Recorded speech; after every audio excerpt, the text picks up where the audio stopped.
tem professor aí? Hoje eu vim falar sobre o que aprender para ensinar. Meu nome é Ludmila Lima, eu sou professora, psicopedagoga, dou aula há mais de 12 anos no ensino fundamental e eu queria te fazer uma pergunta. Você já se inscreveu no meu curso de BNCC? Tá aqui, ó, link nos comentários. Se você sabe que precisa estudar a BNCC, mas tem encontrado dificuldade de horário, de disposição, afinal de contas, depois de tanto trabalho que a gente tem, chegar em casa e ler um documento dessa grossura sozinha é difícil, né? Então, entra aqui no curso, lá você tem companhia e direcionamento para esse estudo, para estudar de forma simples, objetiva, prática e entender exatamente o que fazer dentro da sua sala para desenvolver aquelas habilidades que estão propostas ali. Lá a gente tem um grupo de WhatsApp para eu poder tirar suas dúvidas, para você trocar ideias com as suas colegas. O curso está muito bacana, tem um planner para você aplicar na sua sala de aula o que você aprende imediatamente e avaliar os resultados para ver como eles são positivos. Já tem várias pessoas que se inscreveram, estão se beneficiando, agradecem todos os dias, elogiam muito o curso. Então, vai lá, porque vale a pena e é um caminho para você conseguir o que você sabe que precisa, mas às vezes não dá conta por causa da correria do dia a dia. Bom, vamos ao nosso assunto. O que nós precisamos aprender para podermos ensinar? Lá na faculdade, a gente já começa com teorias do desenvolvimento, teorias de como a criança se desenvolve, de como a criança pensa. As duas principais, as duas fundamentais, que eu acredito que você deve se aprofundar, são as teorias de Vygotsky e Piaget. Mas preste atenção para não cometer o erro de ficar estudando o autor em vez de estudar a teoria dele. Porque às vezes a gente fica, Piaget nasceu não sei quando e trabalhou com isso e fez aquilo e era autor disso e era autor daquilo e estudou e o nome da teoria do Piaget é construtivismo, do Vygotsky é socio-interacionismo e a gente fica nessa de estudar o autor e de falar sobre ele e a gente se esquece que o que a gente quer entender é a criança, é o desenvolvimento humano, é como a criança se desenvolve. É isso que me interessa na teoria do autor.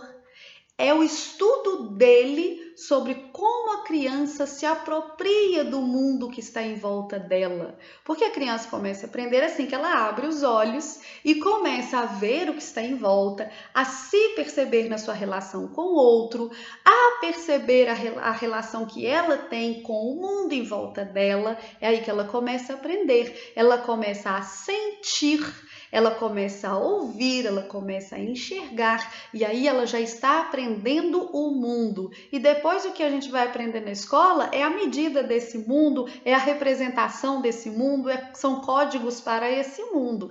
Então, o que a gente precisa entender desses autores, eu sugiro esses para você se aprofundar mais, Vygotsky e Piaget, para entender como a criança pensa em cada fase, como ela se apropria desse conhecimento, como ela se relaciona com essa aprendizagem, tá certo?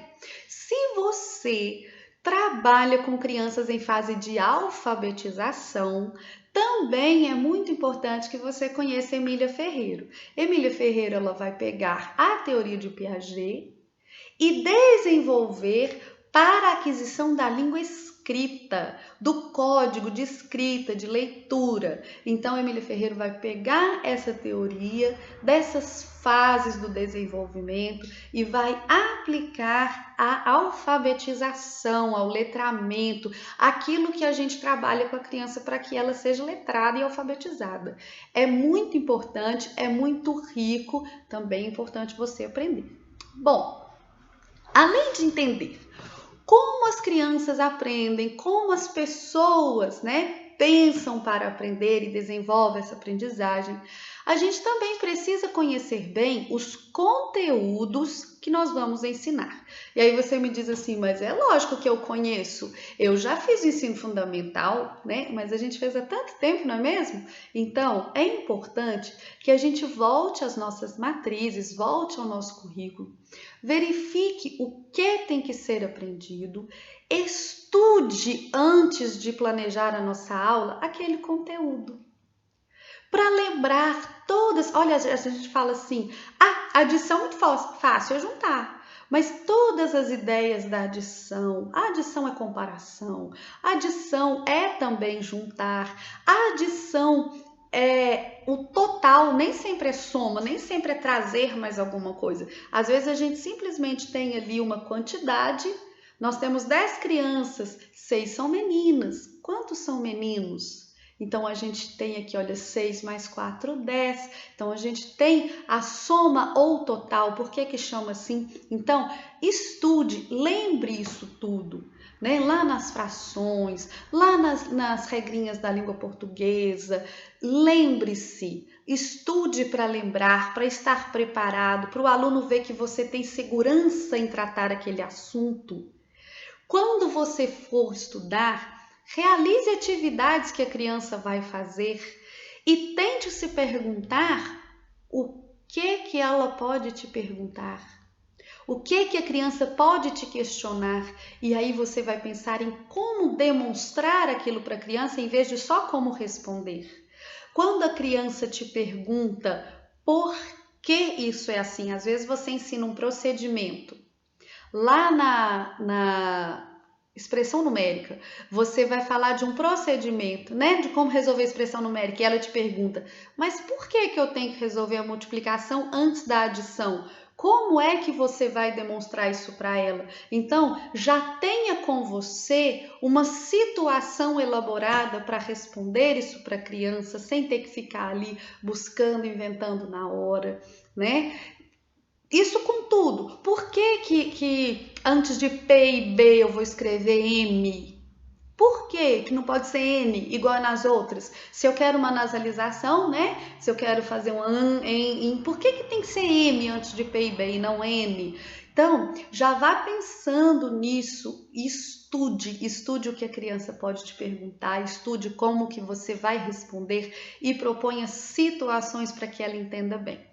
Então, resumindo o nosso assunto, conheça Piaget, conheça Vygotsky, não só os autores, mas o que eles sabem sobre as crianças, porque é isso que nos interessa. Conheça Emília Ferreiro, mesmo que você não seja alfabetizador, conheça para que você entenda o processo pelo qual sua criança passou, agora que você vai trabalhar ortografização e outras coisas. Conheça o conteúdo que você vai ensinar em profundidade. Você sempre precisa saber mais do que você vai ensinar, porque a criança pode extrapolar nas perguntas, porque a criança quer saber por quê, quer saber como e quer demonstrações e não apenas respostas. Tá certo? A criança não quer um porquê sim, um porquê não.